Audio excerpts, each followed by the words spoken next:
नमस्कार दोस्तों, स्वागत है आपका जॉनटेक डिजिटल पर। जैसा कि आपको पता है, राजस्थान सबऑर्डिनेट बोर्ड ने जेई सिविल का पेपर कंडक्ट कराया है, उसकी आंसर की रिलीज कर दी है और उस आंसर की में बच्चों के कई सारे डाउट्स हैं।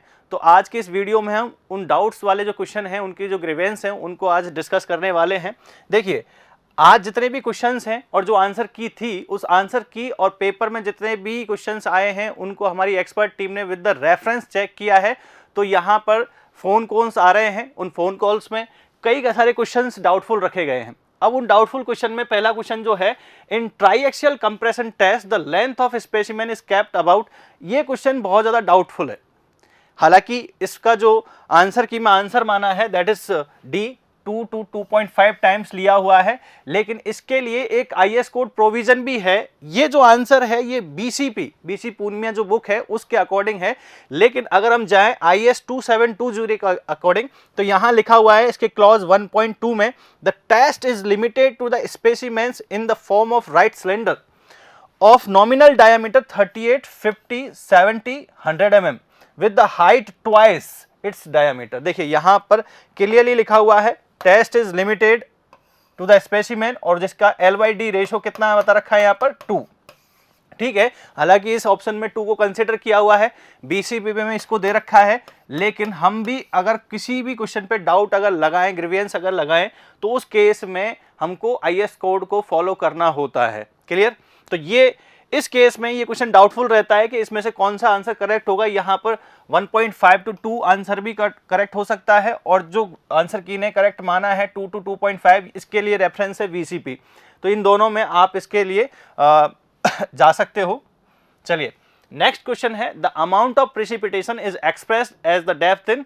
जैसा कि मैंने लास्ट वीडियो में बताया था कि इसका आंसर होगा mm, बिकॉज क्योंकि इसका जो कोडल प्रोविजन है IS 4986/2002, इसमें क्लियरली लिखा हुआ है। देखिए अगर इस क्लॉज को आप पढ़ेंगे, इस क्लॉज को अगर आप पढ़ेंगे तो यहां पर साफ साफ लिखा हुआ है the rainfall should be estimated to the nearest 0.1 mm। देखिए यहां पर साफ साफ लिखा हुआ है कि जो रेनफॉल है 0.1 mm के लीस्ट काउंट पर मेजर की जाती है।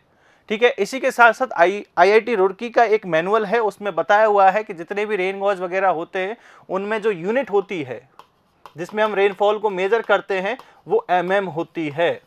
बच्चे बार बार फोन करके पूछ रहे हैं कि सर हमने किसी बुक में इसको सेंटीमीटर में भी पढ़ा है, तो इसलिए आपको कंफ्यूज होने की जरूरत नहीं है। ये जो आंसर है आईएस कोड के अकॉर्डिंग जाएगा, आईएस कोड 4986/2002, उसका क्लॉज नंबर 3.1.5 होगा। क्लियर? और उसमें आप साफ साफ देख सकते हो उसको। चलिए next, for hand compaction the thickness of layer concrete is limited to. देखिए ये क्वेश्चन भी बहुत ज्यादा डाउटफुल चल रहा है कि सर इसका आंसर क्या होगा। यहां पर जो बोर्ड है उसने आंसर माना है 5 सेंटीमीटर to 10 सेंटीमीटर, और बेसिकली बच्चे इसमें कंफ्यूज हो रहे हैं कि सर इसका आंसर 10 सेंटीमीटर to 15 सेंटीमीटर भी हो सकता है। देखिए इसके लिए बहुत रिसर्च की है, और उसके बाद में हमको एक आईएस कोड IS 516 में इसका क्लॉज मिला है 2.1.0, जिसमें कॉम्पैक्टिंग के बारे में बता रखा है कि किस तरह से आपको सैंपलिंग करनी होती है, और उसमें एक पॉइंट लिखा हुआ है the concrete shall be filled into the mould in layer approximately 5 centimetre deep. बस एक ये पॉइंट लिखा हुआ है कि जो भी आप कंक्रीट क्यूब बनाओगे तो उसको एक लेयर में क्या करोगे, फिल्ड करोगे, लेयर्ड वाइड फिल्ड करते हो, और उसमें जो डेप्थ होगी वो 5 सेंटीमीटर होगी। तो नंबर ऑफ लेयर्स में हम इस कंक्रीट को फिल करते हैं और लगातार इसकी क्या करते रहते हैं, हम कॉम्पैक्शन करते हैं। तो यहां से इस क्लॉज से बोर्ड ने इस आंसर को माना है, तो यहां ये डाउटफुल नहीं होना चाहिए आपको। चलिए next question, calculate the effective length of column having center to center length of 4 meter and both ends are fixed as per IS code 800/2007। ये क्वेश्चन यहां पर डिलीट होना चाहिए, ये क्वेश्चन डिलीट होना चाहिए। ये मैं लास्ट वीडियोज में भी बता चुका हूं, क्योंकि यहां पर इसकी जो यूनिट्स हैं वो mm में दे रखी हैं, चाहे उन्होंने ऑप्शन कुछ भी सही माना हो। इसको आप कैलकुलेट करोगे आईएस कोड प्रोविजन से तो इसका आंसर आएगा 2.6। हालांकि ये केवल इसके केस पे है कि हम मान के इस आंसर को टिक कर सकते हैं, लेकिन जो क्लियर लेंथ दे रखी है वो 4 मीटर है, मीटर में दे रखी है, और यहां पर ऑप्शंस जो है mm में है, तो this question should be deleted. Okay, now the specific gravity of soil is 2.7 and the Boyd ratio is 0.667, what will be the value of dry density. इस क्वेश्चन को सॉल्व करवाया है प्रीवियस वीडियो में।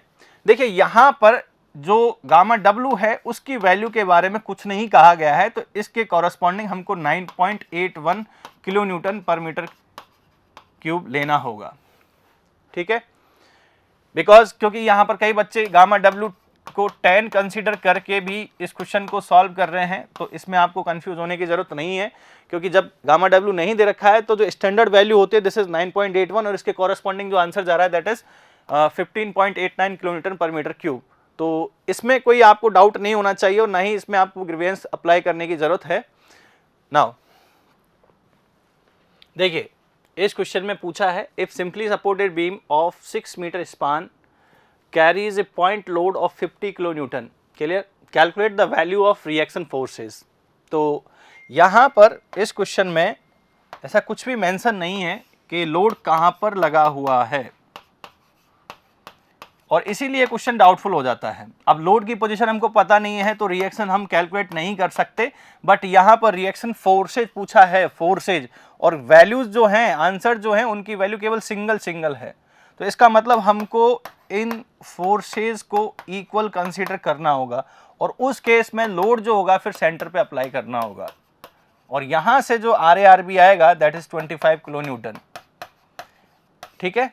अगर यहाँ पर कुछ और जिस तरह से मान के चलिए 25 किलो न्यूटन, 30 किलो न्यूटन, इस तरह का कॉम्बिनेशन होता तब हमको लोड पोजीशन जानना जरूरी हो जाती, उस केस में ये क्वेश्चन पक्का डिलीट हो जाता। लेकिन इस केस में हम इसका आंसर टिक कर सकते 25 kilo Newton. So this is all about these doubtful questions. I hope कि आपका पेपर बहुत अच्छा रहा होगा, आपके बहुत अच्छे मार्क्स आ रहे होंगे। So thank you so much and keep watching this.